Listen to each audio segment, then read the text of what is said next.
Welcome to the Long Range Pursuit Podcast, presented by Gunworks, where we learn about and share long-range shooting techniques, science, and gear.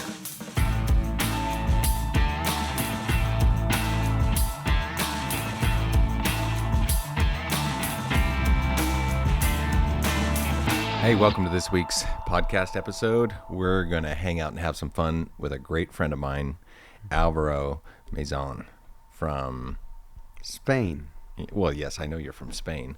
Your business? From Camino Real Hunting Consultants. I've never understood this real part.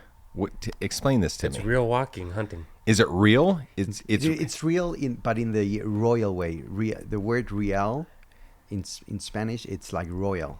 It's that kind. So it's not. It would also mean real, but it's not the. So real hunting. Real hunting. Like royal hunting. I never could understand this real. It always threw me for a loop. It comes from an old story back many years ago. Something with my dad and some story with my mom many years ago that I do not know about much, to be honest. But so this is a brand that your dad started? Yes. That's my dad begins the company back in 2004 with his very good friend Juan Antonio. He's not my uncle, but I call him uncle. Because they've both done everything for me, to help me out with the business. So the main idea of Camino Real was to be an outfitter in Spain, but both my dad and uncle, they had their own businesses back in the days, and after 2008, 2030, with all the financial crisis, they had to be focused on the real businesses. So Camino Real was sort of left behind, and it was never like really professionalized, if you want to call it that way. It was the best excuse for both of them to hunt and travel and know the world and have fun together. But then after a few years, I was in finance after college. For 7 years, I decided that that was not the type of life that I wanted to carry on with. So I decided to follow the path, and I took over the business. You were married when you made that change, weren't you? No, I married afterwards. Okay, so you didn't have to negotiate. No, so sorry, I got married when I had already took over the business. Yeah, so you didn't have to negotiate. No, she knew what she was getting into. I never lied to Paloma of what was going on. So I think otherwise she would have just dumped me.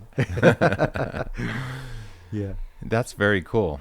So what started as an outfitter in Spain, it ended in being an international hunting agency or consultant, and I basically took over that business, but I started the outfitting company out from scratch. So bringing people from overseas to hunt in Spain, which on the other side is what I enjoy the most. Well, so how did you start getting your first customers? If it's from scratch, right? There wasn't a book of business. Well, thankfully, I had many friends in the industry around the world who always helped me out from the very beginning. One of them was Carl, obviously, that is a good friend of yours too. He helped me out from the very beginning. And obviously, it was very important for me to be in the right shows. So being present in SCI from the very almost from the very beginning, because it was hard for me to get a booth there, helped me lots.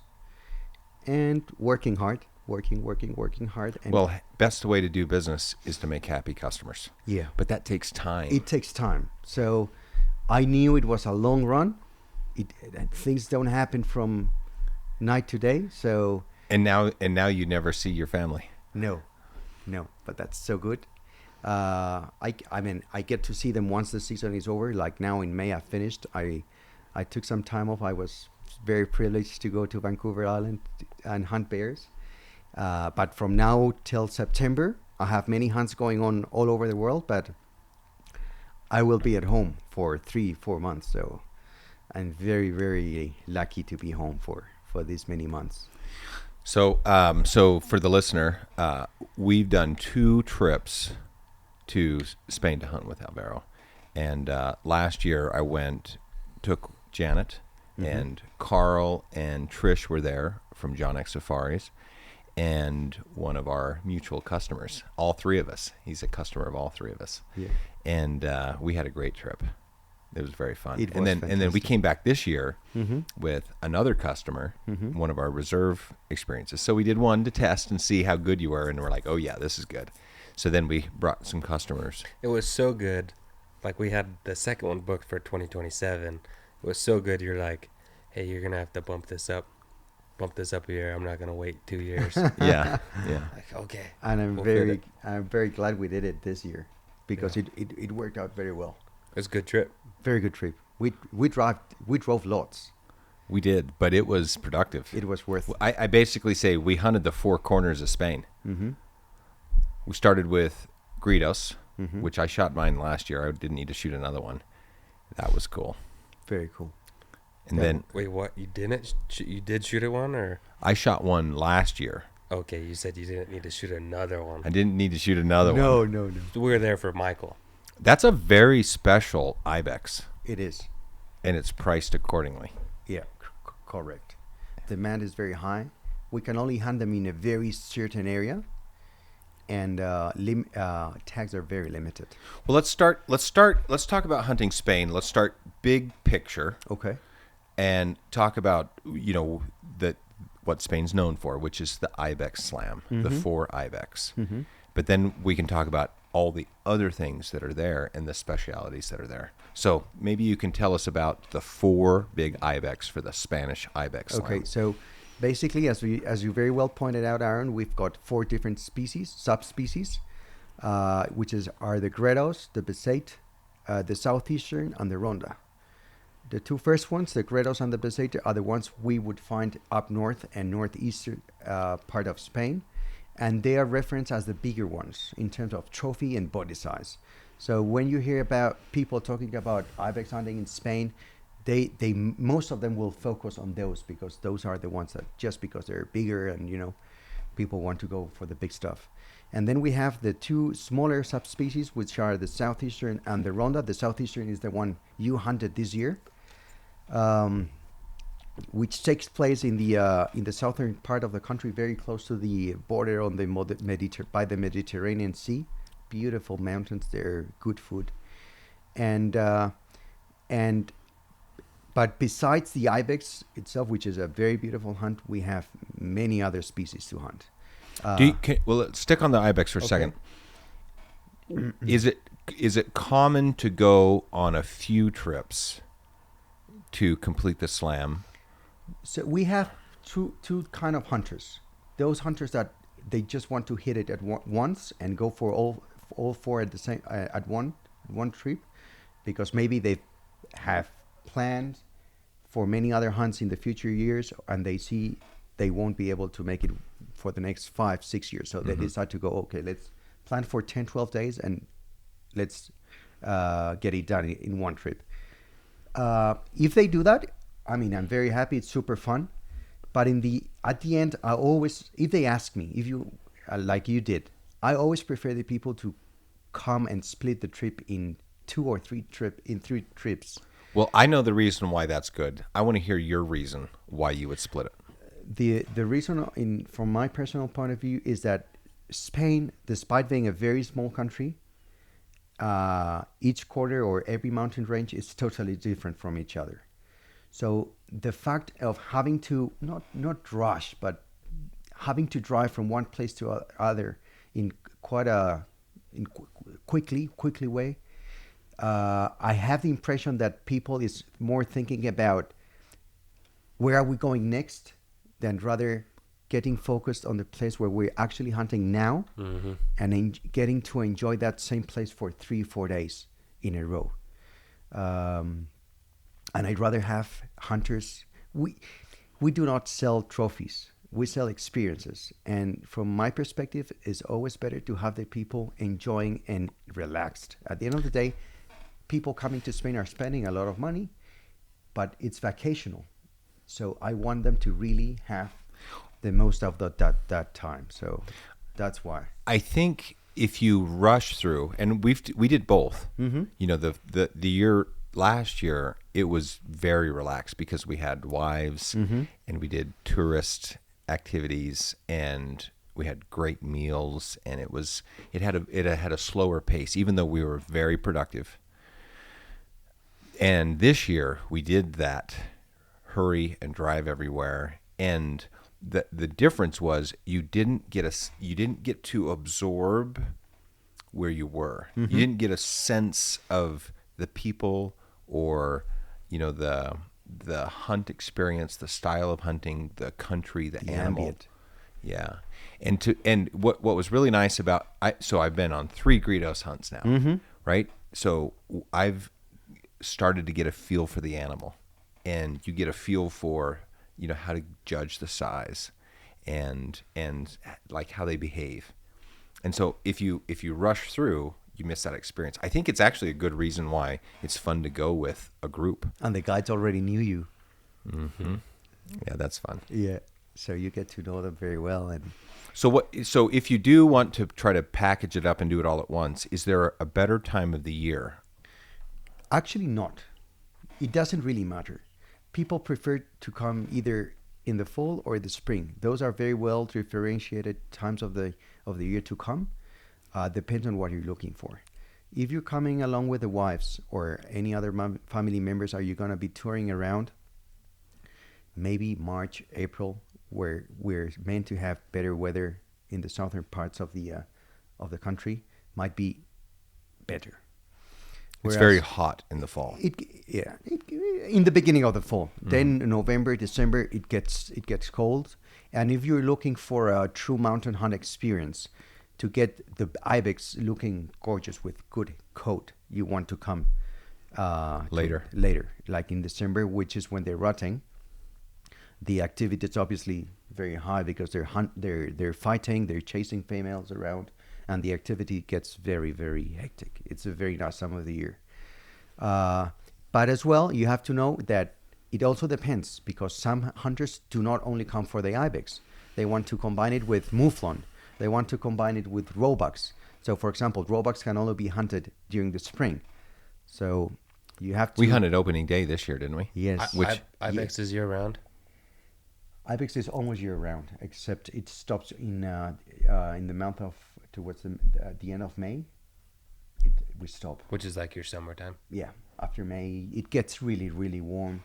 Like this year, the latest Ibex hunter was in May, and it's I wouldn't say it's boring, but it's a very passive way of hunting. You will spend most of the day glassing because it gets so warm. So it's just you don't hunt them year round. Legally, you can hunt them 12 months out of the year. No, not legally. Oh, okay. There's a break. Okay. You're meant to stop after May. Gotcha. You have to stop. But it gets hard because It gets they're very hard. because they're doing bedding. Yes, They're sleeping for the whole day. out of the sun. Yeah, out of the sun, because it really get like that hunt we did with Kev. We walked for miles. We couldn't find the ibex where we were meant to, where we would usually find them. He didn't mention that. So we walked for miles, and it took us longer than we had expected in finding the real one. But that's part of it, you know. So it really doesn't. And the other thing, Aaron, coming back to whether it's better to come in December or the fall or the spring, is the fact that hunting in very good areas with great abundance of game and ibex, it really makes no difference. Yeah. Well, we've had great success in the spring, and I think our plan was for the next hunt is to come late Yes. Yeah, we have it for December. for December. Okay. Yeah. Because our main goal in that trip, I think it's going to be for you to hunt a Besaid ibex. Many of the areas on Besaid have been struggling with scabies, and so we really want to put you in a very good area. And in that area, the activity in December will be hectic. Yeah. So we'll have. So the we'll opportunity. do Ronda and Beside. Yeah. Yeah. And for the Ronda, is way better to hunt them in December from my point of view, because it's cooler, and they will be moving during the day, so you can hunt them out from early morning till the end of the day. It's a very active hunt. We were trying to figure out, because we have England, that Chinese water deer hunt, November 6th to the 12th. So we're trying to figure out how big of a gap you wanted coming back and forth before we set the dates, but it's going to be... Yeah, but it won't be a problem. Nah. Whatever schedule is good for you is fine for me. Cool. Well, tell us a little bit how we're setting up these reserve experiences, Derek. Oh, sorry, hold on. I had that as the 2028. 2027 is the Sitka deer hunt on the yacht. Yeah. Which is the same dates, November 10th to the 17th. Yeah. So how do we set up the reserve hunts? Yeah, just explain the program real quick in case somebody hasn't heard about it.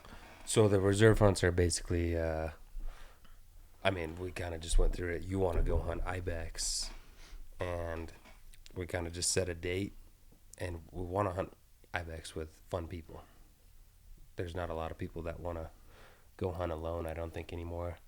There are a few where they're very focused on trophy on and checklist items, and that's never been the way.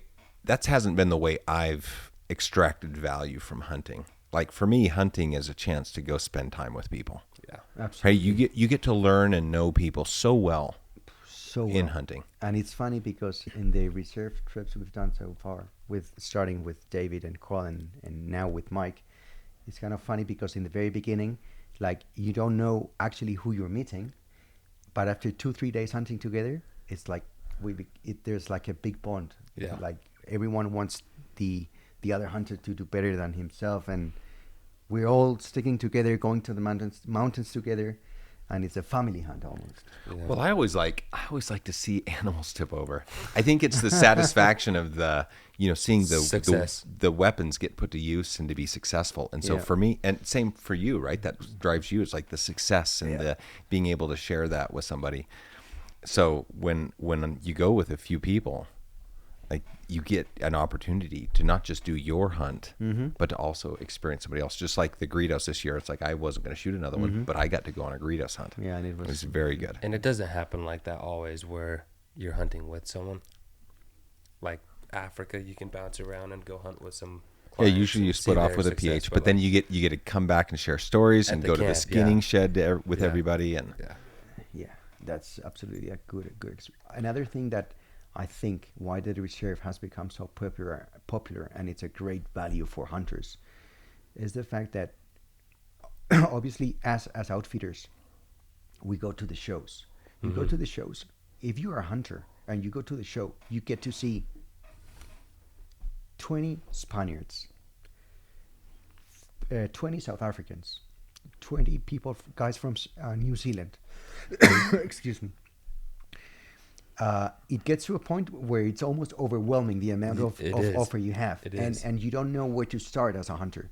So having the reserve and having you guys as a reference, it helps people put in place the ideas. Yeah, you so know? the reserve is basically that. We're gonna go find an exceptional outfitter that gives us the experience that we want to do, and usually, I guess what we're thinking is what we want to do is what everyone else wants to do, probably, right? So find the outfitter, and we'll do a test trip. Usually, sometimes we do the test trip with a couple customers, make sure they're solid, and if they're good, then we go deep and we'll set it up. How many times have we done John X? Yeah. Between you and I think it's like over 20 times. Oh, it is for sure. Yeah. Yeah. No, I and, think. And then we go farther, and it's like, Alvaro, now you have a Gunworks gun. That's pretty. And guess what we're doing this fall? Guess what I get to do? Yeah. I got to travel without a gun. Yeah. You leave my gun at home because I'm going to be traveling from work down south. It's like bomb over real quick, no guns, no hassle. That's the best part. Do a little tour in, come back. It's good for you and it's good for us, because for us having the opportunity of offering not just the hunters from the reserve, but offering all our clients, our guests, the opportunity of shooting gunworks is a kind of guarantee, especially when you're going so far and you're pursuing an animal in the mountain. Those animals you might only have one opportunity, and Guarantee is a pretty strong word. I would say your odds are increased. not guarantee from a hunting thing, but to have a gunworks right tool. gunworks with you, it's a guarantee that you're having the right tools with you, and that it's one way of making our work different from the rest of the people. When did you get your gun? 2 days before Aaron arrived. And I was so much stressed. I We went were with my super stressed.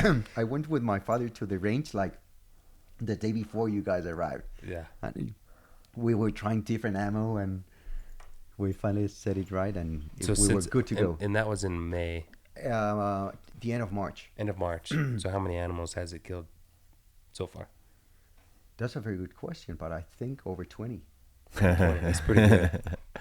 So the reserve program is basically an extension of our hosted hunts that we've done down in South Africa with Carl, and kind of our LRU antelope experience. And what we found is that, it's great to be a product company, but that's the whole point of the product is the experience, right? That trip, the fulfillment. And so I think it's a natural extension of our product efforts to bring in this experiential product. So the reserve for me is a chance for us to spend time and to be with our customers, right? We've got the training. We do a lot of stuff with them. We got a lot of tours. We got a lot of visitors throughout the year. We've got the shows. But to take that a step further and to actually get to go hunt with them and to really probe, like, what are their interests and are the products that we're making satisfying and fulfilling what their needs are. And so Gets us out of the bubble. Well, yeah, and I'm always a product market fit, and like I build products that work for me, but my limit is evident. Like I'm not as accomplished a hunter as many of our customers are, and so to spend time with them and to find out where are their difficulties or where their challenges, so that we can make sure that our product roadmap is mapping and fitting where their interests are and where they want to be. So that's a personal thing that I get from it. But to be able to provide that experience where we've got a vetted outfitter, it helps us make great relationships with outfitters and people all over the world, friends, and then we have the experience, the product that we actually give to the customer, and now we're making that relationship even better. So, unfortunately, the limit in the reserve is that we can only do so much. Mm. Right? It has a limitation because we can only travel so much and we can only do so many things. True. So that there is a limit. We found it this year. I feel like. Yeah, we were very busy. You've been traveling lots. Yeah. So we do have a lot of international experiences set up, and it's just growing. And it can either be a hosted type hunt where Derek or myself is along, or it can be, hey, look, we've been many times. We know what to expect, and we can just connect. The hunter and the outfitter. Like and sometimes the dates, a customer would like to go, but the dates don't work for them. So like Kev that came over with you, perfect example. I'm like, my dad's been with you. He says it's solid. Kev, here's Alvaro. Meet Alvaro. Go hunt freaking ibex. And Kev wrote this long email when he got back. He's just like, dude, this thing was so awesome. We had a lovely time with him and Sarah. And his wife Great loved couple. it too. Yeah. From the first trip that we did, the biggest memory that I have is that 6-hour meal we had. Yeah, that's an important part of what we do as well. Yeah. The food and the culture and the traditions. Like this year we had David again coming in May. He had been dreaming for many, many years about going back to a bullfight. So once the hunt was over, I took him as a surprise for the opening day season for bullfights in Madrid, and we had a blast. That's awesome. We had a wonderful time together. Well, that means there's at least 2 more trips we have to do, because I have to do that. I made one. So that's the good part, or the positive part about Spain, that it's not just the hunting itself. It's the fact that you can bring your wives along, or even if you don't, but there's so many other things to do, hunting aside, that makes it very, very interesting. Well, let's dive into some of the other animals, because I think even because again, I'm not an accomplished hunter. I've done a lot of stuff, but even I knew about the slam for ibex in Spain, and that was always a thing that you kind of put up there to do. Yeah, but you didn't know much past that, probably. No, and you know the I think the roebuck is actually But that's because I just put my poison on you yeah regarding maybe the roebuck. maybe That's why. That's why you liked it so much. No, it's phenomenal. Spain is a small country, as we were mentioning before, but we have 13 different species to be hunted. 13. Yeah. So How many? Go through them all. 4 ibex. we have the 4 ibex. We have the two chamois, the Pyrenean and the Pyrenean and the Cantabrian. We have Barbary sheep or Audot. We have You have Audad there. yeah, Big ones or little? not as big one as the ones you'll shoot in Texas or even in Morocco. Is that They get- exotic? It's not endemic. It's not an endemic species. So yeah, you can call it it's exotic to put it. Okay. We have the mouflon. We have fallow deer. We have red stags. We have roe deer. We have wild boar, and we have a Balearian buck, which is hunted in the Which is island like a goat. island of Mallorca. Yeah. A beautiful place, and that's a good spot to bring the wives along because I mean it's So you go to South Africa, and there's a very nice menu. You go hunt the East Cape. You can hunt a low fence in the desert out in the Karoo. You can hunt some of the big ranch properties, and it's magnificent. it is. And you go there. There's checklist animals. Mm-hmm. You know, you want to shoot a big springbuck. That's a special animal. It's very pretty. It's a wonderful hunt. It reminds me of pronghorn hunting here in Wyoming. Absolutely, yeah. And you want to shoot a zebra because you got to have a zebra rug, and you If want your wife allows it. you want to shoot some wildebeest, and you want to shoot some of these animals. Kudu for sure. Kudu, bushbuck. But then there's other animals in South Africa that you shoot a nice black wildebeest, you're kind of done. Mm-hmm. You shoot a great springbuck. To me, one experience was fine. I shot a black one and a white one and a Kalahari and a common, and so you can kind of go through a list there and get the experience repeated. But you don't go shoot a common and shoot another one and shoot another one. And some of the small animals, right? But there's a handful of animals there where the hunt is very special, and you get pulled to it again. And so, in my opinion, every time I go to South Africa, I want to go hunt. I don't need to shoot, but I want to go hunt for a bushbuck Yeah. because I like that one. And Did you see how many bushbucks are mounted up there? Yes, I've seen that. I've seen those. And there's a bunch more on the way. And I understand that because I would do the same. Like kudu and bushbuck for myself personally, that's one of the two animals I would always like to hunt with Carl. Every time I go. I would go hunt eland as well. Carl won't let me shoot one every year though. It's too much. There's a little more penalty at the end of an eland hunt. You have to work pretty hard. But bushbuck reminds me of our roebucks back in Spain. So Well, that's where I was getting to was to go hunt a Gredos ibex. It's a wonderful experience, and the story about the National Reserve, and to be around the rangers, and to kind of see how the production is made. It's very interesting, and I will go along many times. But for me, the drive to shoot another one isn't there. I understand. But I feel like the roebuck, you could do that every time you go. I mean, if the timing's right. Are there other animals that you would classify the same as that? chamois. Chamois up in the Pyrenees.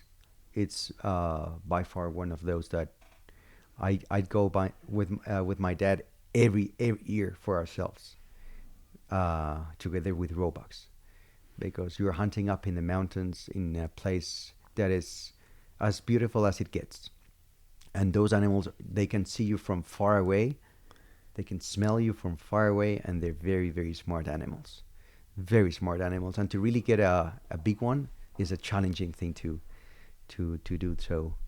And the fact that it takes you the whole day up in the mountains, backpacking, it's something I really enjoy doing, especially with it when it comes with friends or hunters that I know from before.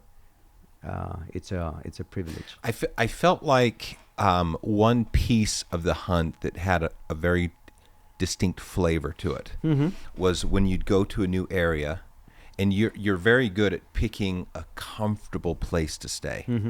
Not not a very fancy place, but and not rustic, but it feels like you're on a hunt, but it's very comfortable and it's got a very European flavor to it. It is important.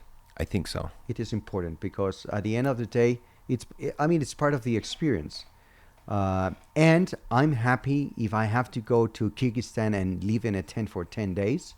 Super happy doing that and sleeping 2 hours per night. That's perfectly fine. But Spain and Europe is a different story.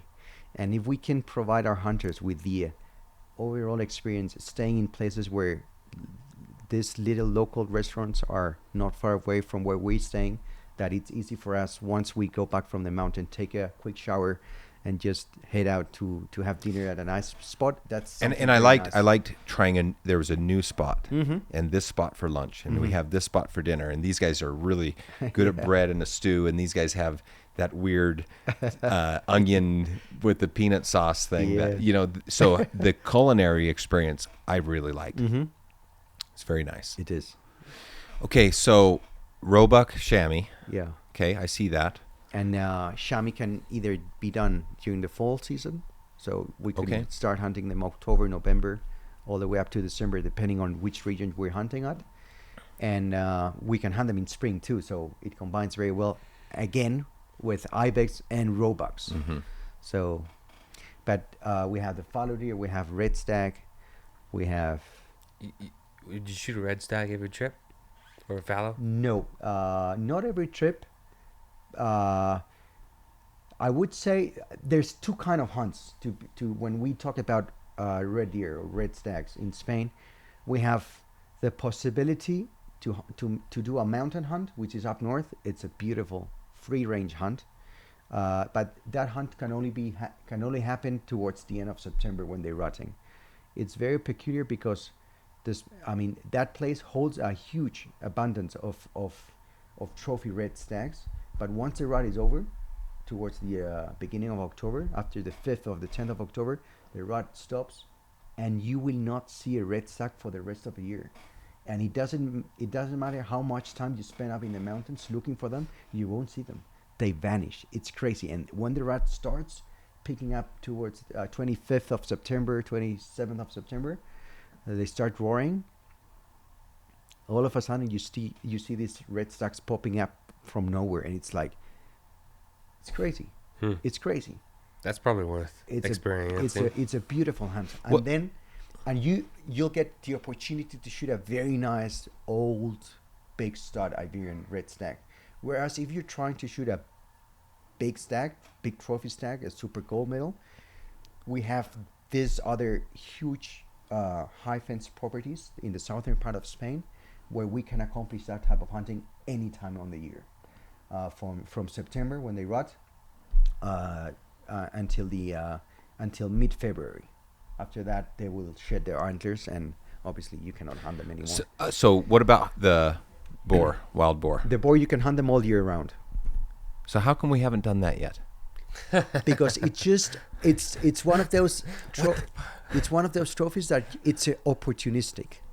Mostly during the night, probably. It's most of they're nocturnal animals. Can you hunt? And we've been so at busy night? eating that we haven't we're gone so hunting. busy. So you can hunt. You can hunt at night Yeah, you can hunt at night. with the light or thermal or No, neither. thermals. Nothing. Thermals are only allowed in Spain in those areas where you have to do some kind of control on the fields, because the farmers are not very happy, and you get like special permits where you can go with thermals. So only with the light then. Yeah, only with the light or just with the moon. That is the most traditional way, and that's how we believe it should be done from a hunting perspective. Interesting. Yeah. So it's very very nice, and to get a big wild boar is something that gets our blood going. Oh, That's that wall yeah. of that gentleman that brought us into his trophy room. Yes. He had what did we do there? We dropped some trophies off Yes, for the we freezer, dropped- or picked them up. No, we picked them up. And so he brought us over and showed us. He's got this wall. It was probably 25 feet tall, 20 feet tall, and then maybe 35, 40 feet. And he had a plaque that he made for every wild boar. And it Jeez. had the tusk, Yeah. the teeth on it, and then he had the plaque that said the date or location or the hunter. And he had maybe room for a half dozen more. The whole thing was covered. It was Spanish hunters. We have something towards wild boars that we're crazy, which is the reason why Carl always loves that Spaniards, because when we go there, it doesn't matter. It doesn't matter how big a kudu is. It doesn't matter if it's a 65-inch kudu, but there's a medium-sized warthog right next to the kudu. Every Spaniard will shoot the warthog way before the kudu. So he says, like, what the hell is wrong with the Spanish people? But that's why we have passion for wild boar hunting. So yeah, next time we'll so the reason why we haven't gone is because you're saving it for the Spaniards. And the pressure is so big in Spain that it's getting harder and harder for us to shoot a really big tusker. That's why it's hard, and it's mostly opportunistic. This year, this spring, we've had many opportunities at big wild boar, and I didn't have any hunter who was really interested in shooting one. Oh, bummer. And I was like, let's shoot that one. And I could shoot it tusk. again. Dang it. So, okay, so I think we covered some of the other species, and I've had a chance to hunt a couple. It's very fun. The mouflon. That looked pretty awesome. And you hunted it up in the Pyrenees. Yes. Because there's many other places down in the flat meadows of southern Spain that you can actually shoot huge mouflon. We have very good areas there. But the type of hunt you did in combination with the Pyrenean chamois is by far one of the best you can do in Spain. Yeah, it was very nice. and you get... Our hunt was actually, everything worked very well. So our hunt was actually pretty easy. Yes, we were very lucky. So no complaints. Other than his gear. Yeah, his boots. Your boots were not the Boots right and ones, coat, apparently. right? But everything was fine. But he was just giving me a hard time, you know?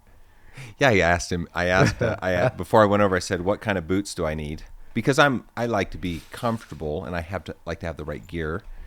And he said hiking boots. So in the U.S., hiking boots are like sneakers that are high tops, and then we have like mountain boots, right? That you would specify differently, and so a little communication barrier there. It was not that miscommunication problem. Is the fact that as we were driving up to the Pyrenees, He's like, it's like snowing everywhere, 50 kilometers per hour winds, it's raining everywhere. I was Big like, mountains. did Like, he tell you beforehand? I'm like, those are the boots you're gonna take? no. He's like, yeah. Oh these yeah, are you said to me. these are yeah, comfortable. Yeah. He I'm said like- hiking boots. Yeah. I'm but- like, okay. but we did well, Yeah. luckily. Kept your feet dry. Yeah. Yeah. Okay, so there's another hunt there that, from my perspective, I am very interested in. Okay. Is the Monteria. Okay. And That's Kalen did one, and Yeah, he said it was a blast. yeah, a good friend of yours did one, Yeah. right? Yeah. So tell us about that. So that's basically it's a crazy way of hunting. It's a very traditional way of European hunting, but in Spain more than anywhere else.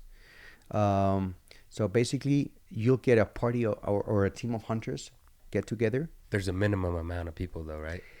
There should be a minimum amount because you need a minimum amount of hunters to It's like cover. like 10 or something, isn't it? Or less. It depends on the areas, but it can be anywhere between 20 to 60 hunters. 60. Yeah, 60. Jeez. Depending on how big the area or yeah. So you get a That would team. be chaos. It's chaos, but it's so much fun. It's so much fun. So basically, these areas you hunt, we have the gamekeepers taking care of the area for the whole year For one hunt. for one hunt in one Is day. it a high fence? You have high fence Mixed. and free range areas. Okay. So both. That's why I say if you're hunting like a group of 10, most likely you're going to be hunting in a high fence area. More controlled. More control, and if you're hunting in a big place, totally free range, you're gonna be probably needing no less than 30 to 45 minimum guns to cover the area because in the How end, do you find that many people? I mean, people are so crazy that they'll make plans a year ahead to make sure that they'll Usually locals, probably, I assume. yeah, most of the Monterias we arrange or that take place in Spain are to do with with local people, 90% or 80%. But we are getting many people, especially from Europe, especially Germans or Austrians, flying from overseas to Is it to is hunt. it one day? One day. It's one day. So you basically draw your we call it stands or pegs. You basically draw on a piece of paper where you're going to be sitting for the rest of the day. You draw the short stick. Yeah, you draw a short stick. So you someone drives you to your stand, and you stay there for maybe 3-4 hours, and basically you have to shoot whatever you're allowed or whatever you see that you're allowed. Let's put it that way. And the most incredible thing is that you get to hunt with anything between 300 to 600 dogs that are released to push all the game towards the stands. That's a lot of dogs. Yeah, many dogs. And you have like 30, 50 beaters or dog hunters making sure that the drive is on the right direction and that everything's taken care of, you know? So there's a lot of action, especially when you hunt in these places where you can shoot red stag, fallow deer, mouflon, wild boar. So all in one same place. So there's a lot of action going on. So what would be a typical take? You know, you've got a good sized group. What would a shooter expect to pull the trigger on? Well, it basically depends on the areas you hunt, because this hunts vary from $300 per day that you can just go and have fun for the day and have great steak with a bunch of friends, and you'll shoot nothing basically. That sounds like shit. to those where you're going to be spending like maybe $4,000, $5,000 per day, and you're going to be shooting maybe 2 huge red stag, 1 mouflon, and as many wild boars as you see coming by. So, I swear Kalen told That me he seems shot like low. 15. Yeah, animals. low shot count there. So it's really, really fun, and the possibilities when it comes to Monteria, are huge. This needs to be talked about. This needs, yeah, absolutely, and I think it would be so easy for us to get a big group and spend 2-3 days hunting in different properties around Spain so that you guys get to know. Okay, we can go to Extremadura, which is a fantastic place or region. We can go to Andalusia, where we can hunt in one of the most traditional areas. So we would do like 3 or 4 Monterias. Yes. Okay, this is going to happen. This is going to happen. And now we have to What start. time of year? Any time between. Give me the best dates. I love February, That's possible. Which is the very end of the season. Perfect. But the reason I say this is because by that time, most of the neighbor areas would have already be hunted. And it pushes all that game in. Yeah, Do you think we could do like 20 people? it's a good weather. Could you manage 20? Absolutely, we've done it before. And how many days? 3 hunting days, 2 hunting. Yeah, days. you would get It'd be a bored. quick- 3 would be a lot. It would Two- just be two a hunting quick But you'd days. have some travel stuff. 2 hunting days. 2 hunting days plus a few days of tourism in between. Like 5 days. 5 days. Otherwise, it's too far to travel just for 2 days and fly back, I think. Three hunting days, 2 travel days in between, and then travel at the bookends. Yeah, we could even Right in between the big shows. we could even put a Monteria drive and do a partridge shoot in between, That's what I wanted to talk about was the and partridge shooting. then I do another Monteria to finish. You've got me sold with the bird To plus the finish off Monterey.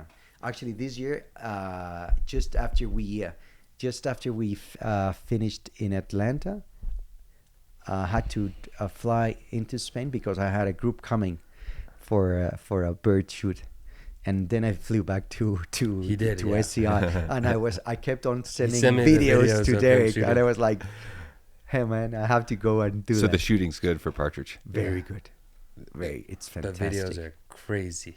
It's fantastic, and you get to shoot anything between 500 to 1,000 birds per day. I don't think my Beretta's going to be done for next February. No, we do not shoot that type of gun at that type of event. We shoot Yeah, you their could. guns. Yes, You could. I No, absolutely well, would. No, we shoot their Perfectly guns. well. No, absolutely. I'm We shooting have the people Beretta. from all over coming with their 28 own shotguns. or 20 gauge? 28? It works both. I'm shooting my gun. 12, I'm gonna 28, that thing it will be works. so smooth by the time we get But done. you'll need to have 2 with you, minimum. Yeah, you have to have a pair. So basically, it's easier to let them. how it works, Aaron, you have a line of guns, and you in the same way you have like in a Monteria, you have these beaters and with a few small dogs pushing the birds towards the line of guns, and you have like hundreds of birds flying like rockets over you. So you have a loader with you, and you have what we call a secretary or assistant that is looking where your birds fall to go and retrieve it with the dogs afterwards. But you have a loader, so basically the action is you shoot and you pass him on your gun, and he gives you another gun loaded. So the action never stops. So It's and when it gets really busy, or it's a very very busy drive, we have hunters who have 3 or even 4 guns at the same time. Because you have to cool them. You have to cool them. We shouldn't do that. I mean, we won't go to that level. We don't need to go to that level. You can with me. But sure. but to have 2-3 guns and in the stand with you, it's quite normal. So I'm just looking at the dates here, and there is a possibility for next year. Yeah, for the Monterey. I don't think we could do it in 2028 though, because you would be doing your Spain trip for the Pacific Yeah. right before then. Yeah. Let's next year could That's be something good. we can talk about for Let's sure. pencil it in. We And could gauge some interest from the podcast, see if anyone wants to reach out to me. Yeah, for sure. And And I'm sure you guys will get many people interested because it's so much fun. It's so different from what you guys are used to. It's funny because when you go to different places around the world and you're just about to shoot something, and the animal is walking at 200 meters, all the guys are stop, wait for him to stop. A Spaniard doesn't need the animal to stop because they're used to shoot walking and running animals. So they know how much to lead in front of the animals when it comes to moving. yeah, we'll game. have to. That's different than what we do. So ranges 200 yards. maximum. Yeah. You'll have to shoot up to, most of the times you'll shoot up to 50 yards, nor more than that. Yeah. Okay. Well, I'll work on it. yeah, I'm excited. I'm in. I'm on the. I'll sell the birds. You sell the Monterey. We'll see who wins. Yeah, that's great. I'm excited. Yeah, many plans ahead. Okay, so we're gonna sit here and talk We about totally this got too much. distracted, So yeah. let's go. Tell me a little bit more about the international hunts. Okay. And the business that you're doing there. Okay, so basically, I've been very lucky, Aaron, because from since I was very a little kid, I was lucky to travel with my dad not all over, because there were obviously trips he wouldn't take me with. But I've been lucky enough to travel some of the finest especially mountain destinations. And when I took over the business of Camino Real in 2018, I obviously inherited that part of the business. And as my dad and my uncle had been so much into mountain hunting all over, I had the network and I had the contacts. So I've been, And all the trophies. and all the trophies as well in my trophy room. So I've been very lucky, and just for the passion of it, I thought it was very, very nice to keep that part of the business, because at the end of the day, my season in Spain finishes in May. But after May, what do? I want to shoot myself if I have to stay at home for 3 months in a row. If we go back to that thing we were talking about before, about the bond that you create and the friendships you make, Mm-hmm. I think just like we're doing with our Spanish trips, is we're coming up with ideas for the next adventure we can do together. That's what we were mentioning. And so now there's this international piece, so that when you have those great relationships that you build, and the clients shot everything in Spain and done all the trips, now you can continue that journey together and do more experiences, and you can introduce them to more special things that you're excited about. That's right, Aaron. And we've reached a point where we create such a bond with the hunters who come to Spain. Then once we are around for 10 days together, and we go to the trophy room that we have in the office, which is a beautiful place to be and have drinks there. They said, well, Alvaro, have you hunted this before? Well, yeah, here it is. Would there be an opportunity for me to jump on one of these experiences? And we align everything for them, and we're reaching that point where those hunters who have hunted with us in Spain we're taking them to, like my good friend Rick from Canada. He hunted everything with me in Spain. We did a hell of an adventure last year in Kyrgyzstan. He got himself a huge Marco Polo, fantastic ibex. We're going to Turkey this year. So and it's good for me because I already had those places where we were conducting and running hunts for many years, for more than 20 years. So I think an advantage of a reserve type program is we go, put the process together, whether it's the hunting permits or the travel arrangements or the outfitter selection, to be able to take away all of those decisions and all of the discovery, and sometimes unfortunate discovery if you've forgotten something or done something incorrectly, to kind of remove that pressure. It really relaxes the stress that an international trip can have. It does. And so I think what you're capturing there is that facilitation. Absolutely. Because the guys there's a gazillion guys that do the hunt, but for somebody you're going to go with, and we go with them. Yes. And it was like last year we had a trip, and the guys kept on asking me, but who are we going to meet? And I can see the worry in someone who's not maybe traveled to that other, because places where we go, like in Russia, is the end of the world. Yeah. And they have this like uncertainty of what they're going to find when they get there. And what we try to explain to the people is how important it is, because we are hunters. Before we are outfitters, we are hunters, and we've been through that terrible nightmare experiences where we've been to an airport and there was no one there to fetch us, and we've gone through all that experiences before. So we tell the people, okay, don't worry, because we're gonna be meeting you in the Istanbul airport. And from there, we're going to be jumping all together in the same airplane, and we're going to fly to our final destination. And that, I have the feeling, that makes the people just relax and enjoy the trip from the very beginning. And because there's a lot of stress. A lot. And especially when it's a new trip. And I don't blame them, Aaron, because there's so many things going out there in many international hunts. Many of the stories that you will hear my father tell, his experience himself, it's terrible. Yeah. Terrible. Which outside of Spain, which hunt is your favorite? That's a very good question. Can't say Carl's. I had this conversation the other day with a hunter, and he asked me if I could do five hunts before I die myself.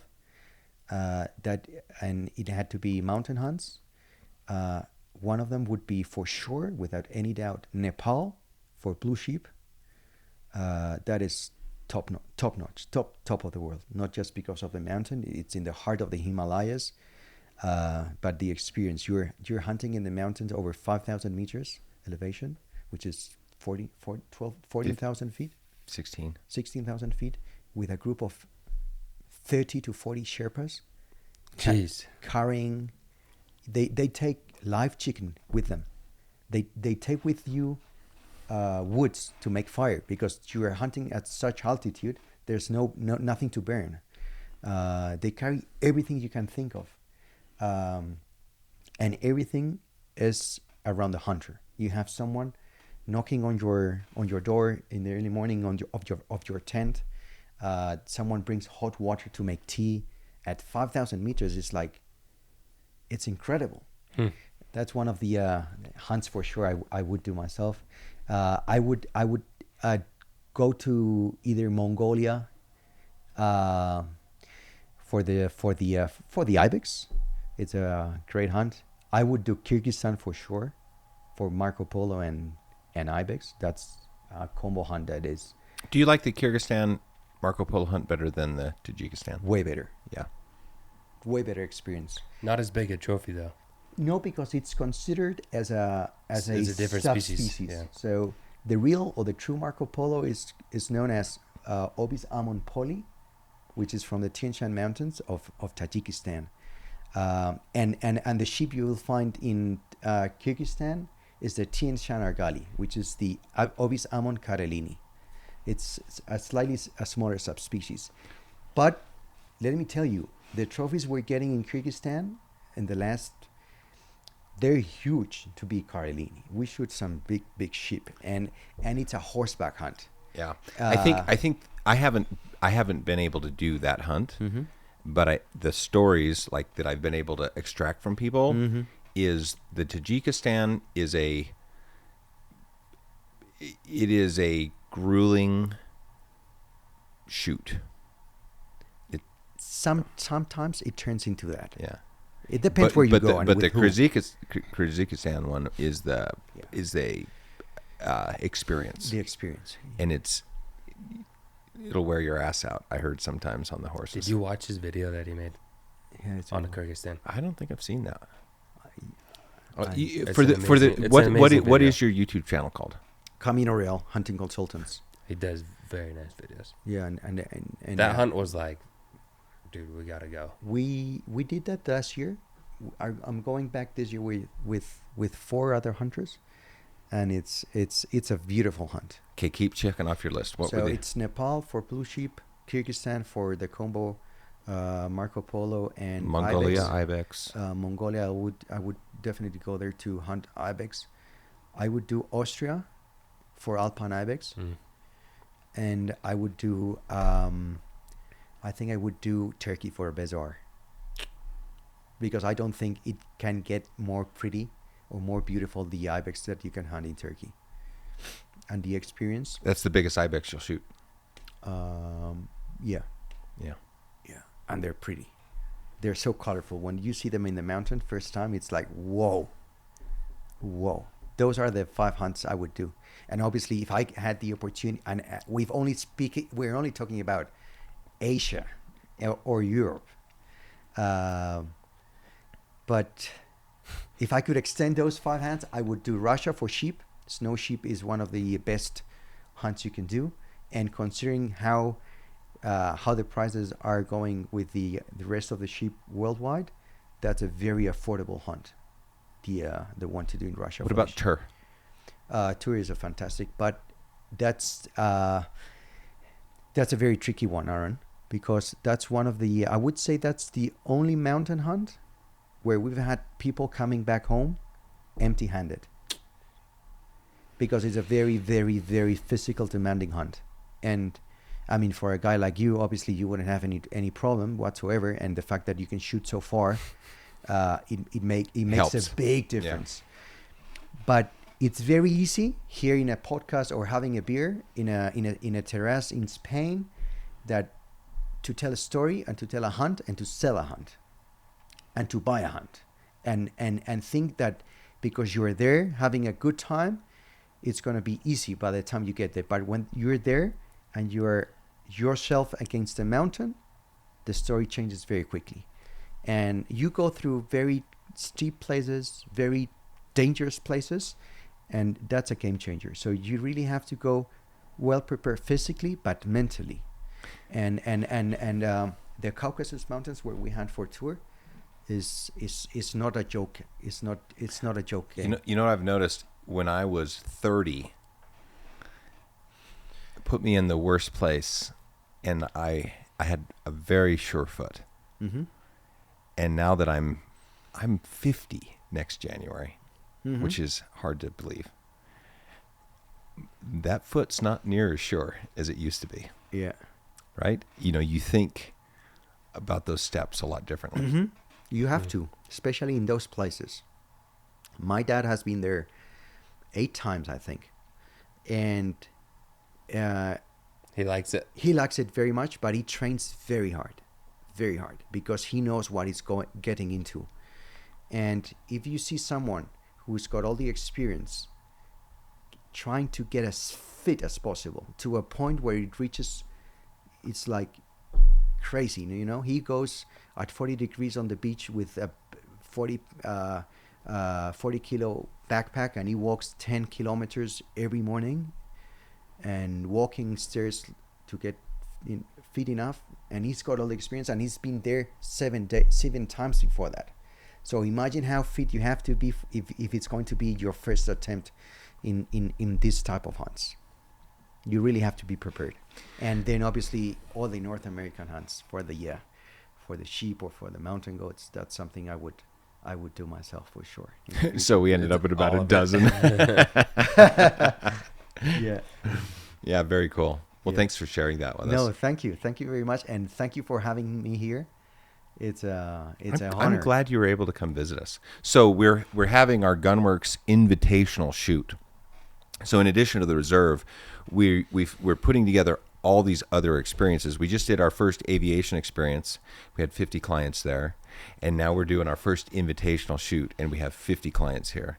And what we found is putting our clients together and making the opportunity for them to make connections is very fun. And, we have all these other things that we're planning. So not only the reserve, but also these special events. I don't know if we haven't branded that yet, have we? It's a good question. I think we're going to fold it under the trying to- reserve. Pretty much, Yeah. I think it's a wonderful experience for everyone to be here. And Aaron, Derek, the environment that I saw this morning with the guys zeroing the guns was fantastic. No, but just what we saw at the aviation event was you get guys from the same backgrounds, or just similar backgrounds, but the same interests. Mm-hmm. And you put them in a room, you put them in this environment, test flying airplanes and shooting shotguns, and now here at the Invitational, getting ready to shoot and compete against each other. Mm-hmm. It's very interesting. So in this event, you were gracious enough to donate a hunt. That's one of the things that's available. How do you know all the hunts? We had 6 hunts. Yeah. We've got Alvaro's Spain hunt. We've got a Venator New Zealand hunt. Carl donated a hunt. It's the first hunt he's ever donated, ever. And then we've got sheep hunt. Yeah. Just 4 hunts. And so what we're trying to do, those aren't actually prizes for shooting. We have a bunch of prizes for shooting. We've donated a bunch of guns.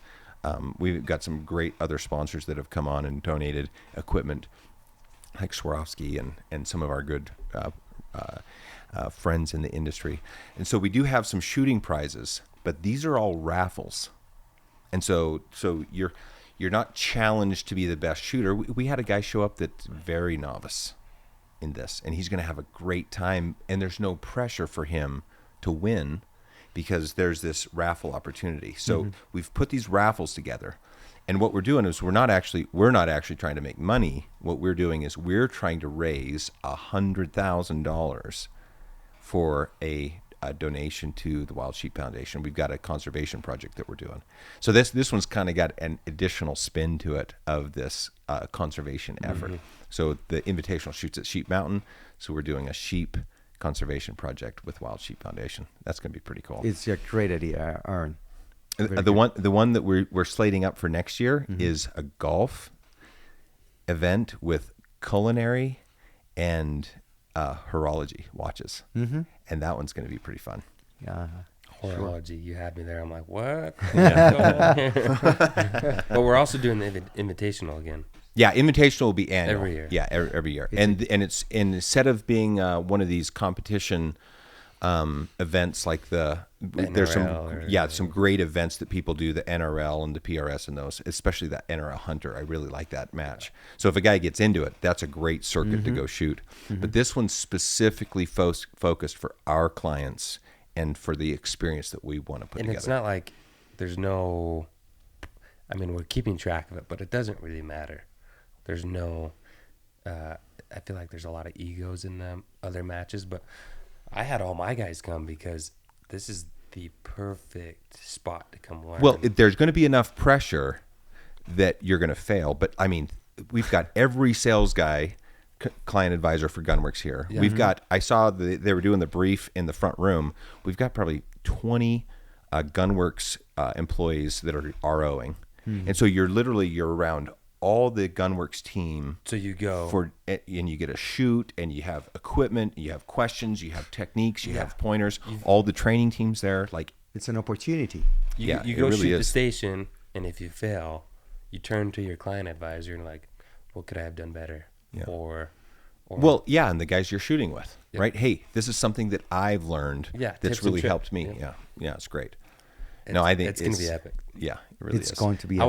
was pretty sore that they wouldn't let me enter.